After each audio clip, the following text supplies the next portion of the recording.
মুর্শিদাবাদ জেলার সাগরদিঘি বিধানসভা কেন্দ্রের প্রার্থী হচ্ছেন বাইরন বিশ্বাস। বাইরন বিশ্বাসের উপরেই শিলমোহর দিলেন সাগরদিঘি বিধানসভা এলাকার 10 জন অঞ্চল তৃণমূল কংগ্রেস সভাপতি। তারা ডাব্লিউবি নিউজ টিভি চ্যানেলের প্রতিনিধির একান্ত সাক্ষাৎকারে বাইরন বিশ্বাসের নাম তুলে ধরেছেন। তাদের দাবি, বাইরন বিশ্বাস একজন জনপ্রিয় বিধায়ক। বাইরন বিশ্বাস বিশিষ্ট সমাজসেবী, শিল্পপতি, পাশাপাশি তিনি শিক্ষানুরাগী মানুষ। সেই বাইরন বিশ্বাসকে তারা পুনরায় তৃণমূল কংগ্রেসের প্রার্থী হিসেবে দেখতে চাইছেন এবং অনেকে দাবি করছেন মমতা বন্দ্যোপাধ্যায়ের আশীর্বাদ ধন্য প্রার্থী হবেন তিনি। বাইরন বিশ্বাসের বিকল্প কোনো নাম উঠে আসতে পারে না সাগরদিঘিতে। শোনাবো আপনাদের সাগরদিঘি বিধানসভা কেন্দ্রের অঞ্চল সভাপতিদের বক্তব্য। আমাদের সবাই মমতা বন্দ্যোপাধ্যায় আমাদের মুখ্যমন্ত্রী করে আমাদের কথা আছেন। আমাদের প্রার্থী বাইরন সাহেব মমতা বন্দ্যোপাধ্যায়ের খুব প্রিয় ভাজন প্রার্থী। উনি আমাদের টিকিট পাবে এবং আমরাও চাইছি যে উনি যেন টিকিটটা পায় এবং তাকে আমরা তাদের ভোটটা আমরা করতে পারি। না না না অন্য নতুন মুখের প্রয়োজন নেই। আমাদের বাইরন বিশ্বাস সর্বদা পার্টির প্রোগ্রামে অ্যাটেন্ড করে এবং যোগ্য প্রার্থী। আমাদের বাইরন বিশ্বাস যোগ্য প্রার্থী। বিধায়ক বাইরন বিশ্বাস তিনি একদিকে যেমন আমাদের সাগরদিঘির মানুষ, মামাটি মানুষের সরকার মমতা বন্দ্যোপাধ্যায়ের উন্নয়ন সবাই পাচ্ছেন, অপরদিকে সাগরদিঘির বিধায়ক যিনি বাইরন বিশ্বাস মহাশয়, তিনি একজন দানশীল মানুষ, শিক্ষানুরাগী মানুষ। তিনি সবসময় আমরা দেখছি এই বিগত 2.5 বছর হলো তিনি সাগরদিঘির প্রত্যেকটা বুথের প্রত্যেকটা মানুষের সঙ্গে ওতপ্রোতভাবে জড়িত হয়ে গেছেন। আপনার স্টুডেন্ট থেকে শুরু করে যে কোনো যে অসহায় ব্যক্তি, বিপদ আপদ সব জায়গায় তিনি থাকছেন। তাই আমরা মনে করি আবারও বিধায়ক বাইরন বিশ্বাসকে আমরা পুনরায় 2026-এ বিধায়ক হিসাবে দেখতে চাই। এবার আমাদের যে প্রার্থী যে আমাদের বাইরন বিশ্বাস মহাশয় এমনই একজন মানুষ যে উনি সুখে দুঃখে বিপদে আপদে 24 ঘন্টা ওনার এমএলএ অফিসে 10 থেকে 15 জন লোক বসা আছে এবং যাদেরই অসুবিধা হয়, কারোর ঘর, কারোর ট্যাঙ্ক ভেঙে গেছে, কেউ অসুস্থ আছে, কেউ ভর্তি আছে, প্রত্যেক দিনই উনি 2 লাখ 3 লাখ করে দান করে যাচ্ছে। আর যেহেতু বাইরন বিশ্বাসের এত পরিষেবা, এই জন্যে বাইরন বিশ্বাসকে সাগরদিঘির লোক, আমরা তো সিপিএম দেখেছি, কংগ্রেস দেখেছি, বিজেপিকেও দেখেছি, কিন্তু এরকম পরিষেবা আমাদের বাইরন বিশ্বাস ছাড়া কেউ দিতে পারেনি। মানুষের আপদে বিপদে পাশে এই এমএলএ আমরা বারবার দরকার এবং 26-এর নির্বাচনে আমরা বাইরন বিশ্বাসকে আবার প্রার্থী হিসাবে দেখতে চাই এবং সাগরদিঘি বিধানসভা থেকে বিপুল ভোটে জয় করবে, এটা আমার দৃঢ় বিশ্বাস। আমাদের বালিয়া অঞ্চলে ব্যাপকভাবে লিড হবে আশা করছি। আমি প্রার্থী হিসাবে মাননীয় বাইরন বিশ্বাসকে আবার নতুনভাবে আবার চাই, সকলেই চাই যে বালিয়া অঞ্চলে নতুনভাবে আমাদের বাইরন বিশ্বাসকেই নতুনভাবে চাই। বাইরন বিশ্বাসের উন্নয়ন, প্রচুর কাজ, ভালো কাজ করছে, কটা লাইট দিয়েছে। আমাদের বাইরন বিশ্বাস নিজের তহবিলটাকে আপনার শ্মশান আমাদের কাঠের করে দিল, একটা ইটঘাট আপনার ঢালাই করলো নিজের তহবিল থাকা।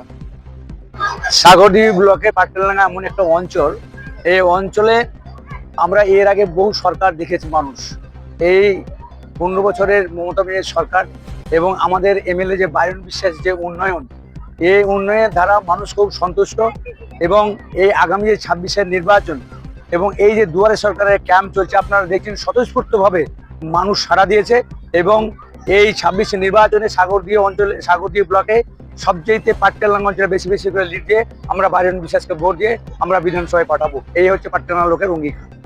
আমরা অনেক এমএলএ দেখেছি, বাইরন বিশ্বাসের মতো এমএলএ আমরা পাইনি। পাটকেলডাঙ্গা মানুষ বাইরন বিশ্বাসকে চাই, আগামী দিনে আরো বেশি বের করে ভোট দিয়ে যেন বিধানসভায় দেখতে চাই। খুব আনন্দ বাইরন বিশ্বাসকে পেলে পারে তারা। বাইরন বিশ্বাস একমাত্র তাদের প্রার্থী আর কি। আমরা আশা করছি মোটামুটি 4 থেকে 5 হাজার ভোটে আমার জিপি থেকে লিড হবে। যিনি বিধায়ক আছেন এখন বর্তমানে আমাদের বাইরন বিশ্বাস মহাশয়, ওনাকে আমরা দেখতে চাই।